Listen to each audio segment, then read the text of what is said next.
Today we'll be looking at risk management.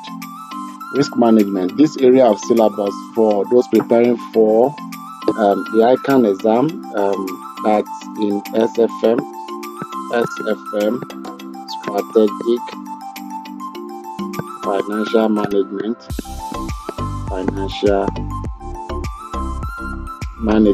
and those preparing for the AFM,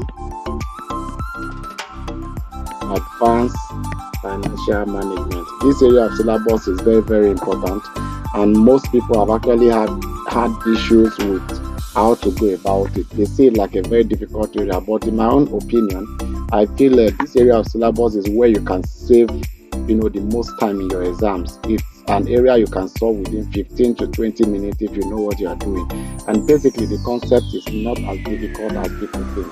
Alright, so we'll be taking them class by class. Today, we want to focus on one area, which is more like the currency risk. Alright, so let's dive into it proper.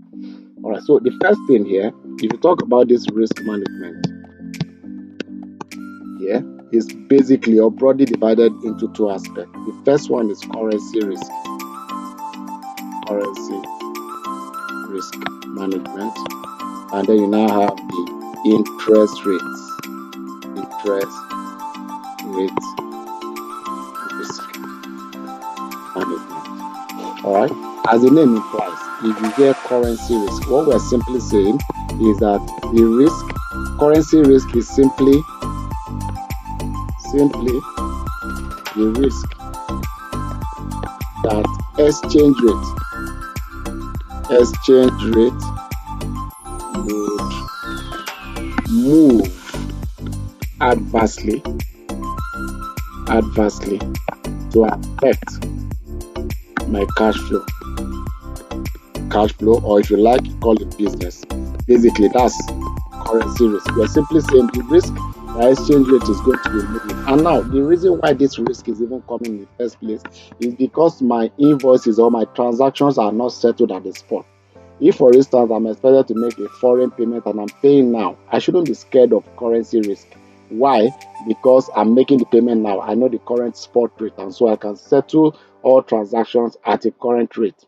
But if I'm going to settle any time apart from now, that's maybe tomorrow or next tomorrow or a month time or 3 months time, it simply means that I have to be worried about fluctuation of currency. Alright, so if this exchange rate is going to be moving whether positively or negatively, I need to be worried, and this is where the hedging techniques will come in. Alright, and if you come into the second one, which is the interest rate risk management or interest rate risk, we're simply saying that it is a risk that interest rate would also move adversely to affect my cash flow, or if you like, you can call it business. Alright, so now under this currency risk, there are two things that can actually happen. Is either I'm expected to receive, that's I'm expecting the receipt in foreign currency, or I'm expected to make a payment in foreign currency. And if I come to interest rate, two things also is either I'm expected to borrow, which is borrowing. Borrow means I'm expected to take a loan sometimes in the future, or I'm expected to invest in the future. So I'm expected to receive money in the future.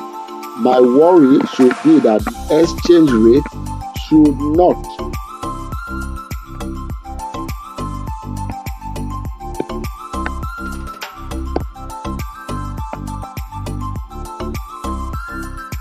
So if I'm expected to receive money in the future, my worry should be that the receipt that I'm going to be getting should not be lower than what it will be now.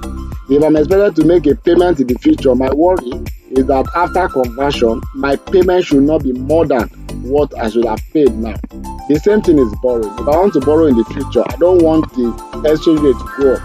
So exchange rate not going up means that it should not be worse than what it is now. That's my my risk. If it's investment, it should not be lower than what it is now, because the higher the exchange rate in the future or the interest rate in the future, the higher my return. And so what I want is I want to maximize my return. And so I'm worried that interest rate might just go down. And so what I need to do in this case is actually to hedge against this fluctuation. All right. So basically, that's just the overview of this risk management. Like we said, currency risk, and then we said the interest rate risk. Currency risk is simply the risk that the exchange rate is going to move adversely, while interest rate is the risk that the interest rate is going to move adversely. So we'll take them one by one. The first one we're going to be looking at is the currency risk. Currency risk. Currency risk. So before we go fully into this currency risk management, first and foremost, I want us to understand the interpretation of quote and conversion, because that's one area where students actually find it difficult to actually unravel in exam how to interpret quote. So if I have e.g. I have dollar to pound equals to, let's say, 2.5. What this quote is telling me is that I need 2.5 US dollar in exchange for 1 unit of pounds. If I flip this quote to do pound to dollar, I'm not doing inverse, just direct, is 2.5. What this is saying is that I need 2.5 pounds in exchange for 1 unit of dollar. Another way that this quote can be written is to say that dollar 2.5 equals to 1 pound. Another way this can also be written is pound 2.5 equals to 1 dollar. Now, understanding this will help us to understand appreciation and depreciation of currency. What is appreciation of currency? We can say a currency is said to have appreciated when fewer quantity of that currency is required in exchange for another currency. If, for instance, I have dollar to pound equals to 2.5, this is the rate as at now. And let's say 1 month later, I now have dollar to pound is now 2.7. What this is saying is that I now need more quantity of dollar in exchange for 1 unit of the same pound. What I will say here is that dollar has depreciated against the pound. All right. So if dollar has depreciated, simply it means that pounds have actually appreciated, over the dollar. That's what it simply means. Why am I saying it's depreciating? Because more quantity of dollar is required in exchange for 1 unit of pounds.